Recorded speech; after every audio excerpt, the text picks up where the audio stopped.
চালাক আর বুদ্ধিমান হতে চান তাহলে কুমড়ার বীজ খান। স্ত্রীকে নিয়ন্ত্রণে রাখতে চাইলে প্রতিদিন সকালে কিশমিশ খান। এতে আপনার শরীরের তেজ বেড়ে যাবে।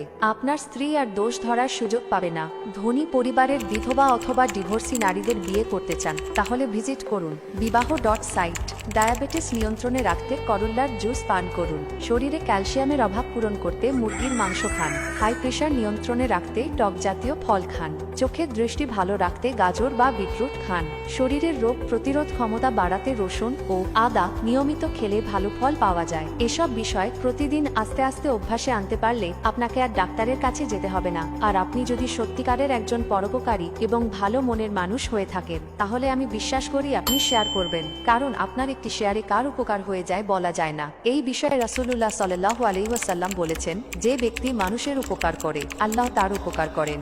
সহিহ মুসলিম। এই হাদিস থেকে বোঝা যায় অন্যের উপকার করা শুধু তার প্রতি দয়া করা নয়, বরং এটি আল্লাহর সাহায্য পাওয়ার একটি বড় মাধ্যম। তাই ভালো কিছু জানলে বা পারলে অন্যের সঙ্গে শেয়ার করা উচিত। সে নিয়তে আপনি শেয়ার করতে পারেন। ধন্যবাদ। আসসালামু আলাইকুম।